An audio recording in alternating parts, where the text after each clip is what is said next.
Bapak, Ibu, Saudara-saudari yang dikasihi oleh Tuhan, marilah kita beribadah bersama di pagi hari ini.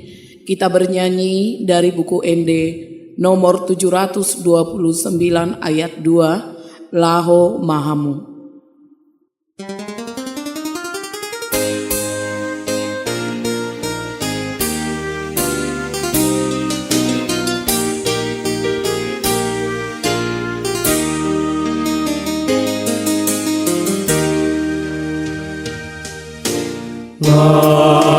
Margogoma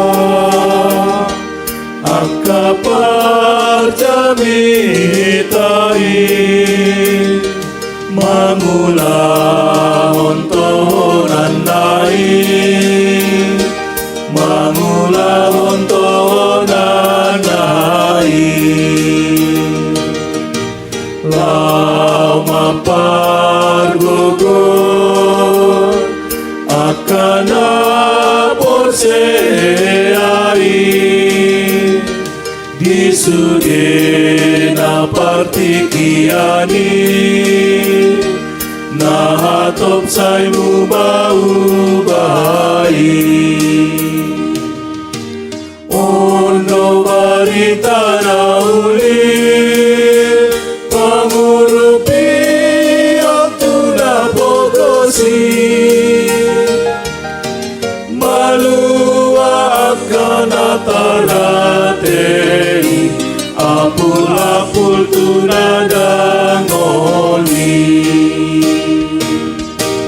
Ojong-jong hati gorani pamalum na soboy bardidai patinang nasa sitongani pasaorhon hadameoni Amin.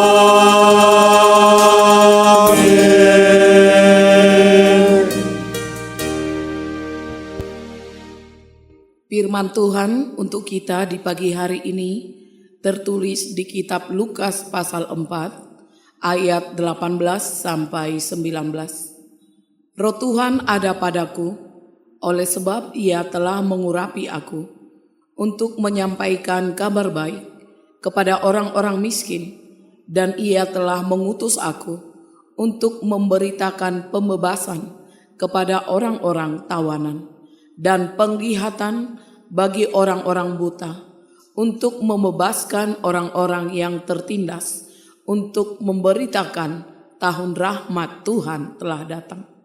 Bapak, Ibu, Saudara-saudari yang diberkati Tuhan, ada sebuah kisah tentang seorang tawanan perang yang telah menghabiskan waktu puluhan tahun di dalam sel gelap yang sempit.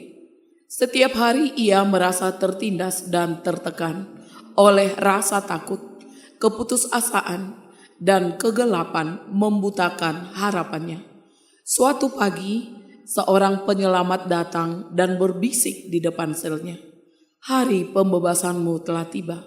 Sang penyelamat membawa obor yang membuat mata tawanan yang sudah terbiasa dengan kegelapan akhirnya bisa melihat kembali keindahan luar. Dan seketika itu juga dia menyadari ternyata pintu selnya tidak pernah dikunci dari luar, sehingga ia tetap berada di dalam karena hilang harapan dan merasa bahwa ia tidak bisa lagi untuk bebas.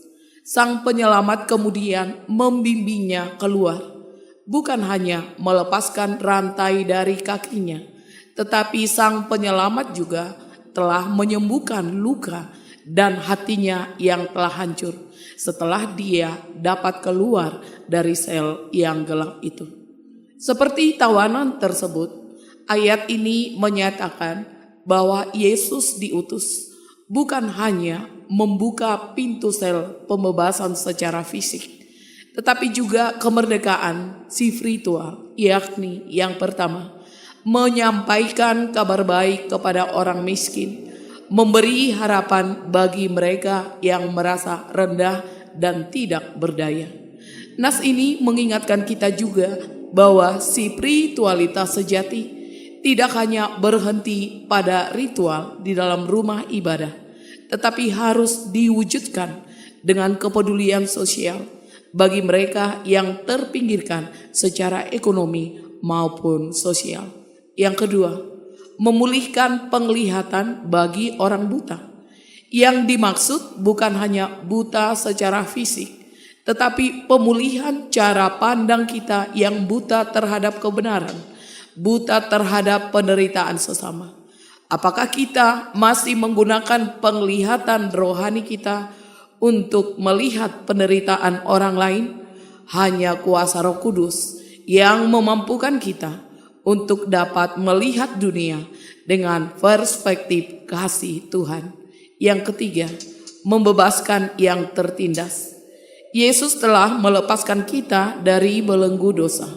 Di era digital sekarang ini, banyak orang yang telah tertawan oleh penjara modern, media sosial, pornografi, dan lain sebagainya. Rasa cemas yang berlebih hingga trauma masa lalu. Penjara apa yang masih membelenggu hidup Anda hingga saat ini?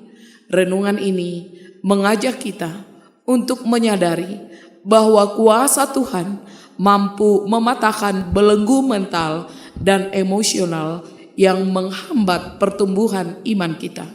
Sebagai pengikut Kristus, kita dipanggil untuk melanjutkan misi ini sebagai tangan Tuhan yang membawa kelegaan bagi sesama melalui talenta, waktu, dengan segala yang kita miliki. Amin. Kita berdoa.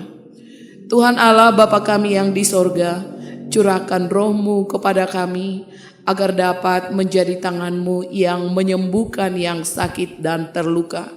Mulut kami menjadi pemberita kebenaran dan hati kami penuh dengan belas kasih. Sertailah kami hari ini dalam seluruh kegiatan, pekerjaan, dan perjalanan kami. Berikanlah kiranya pertolongan, berikanlah kemujuran, dan berikanlah keselamatan.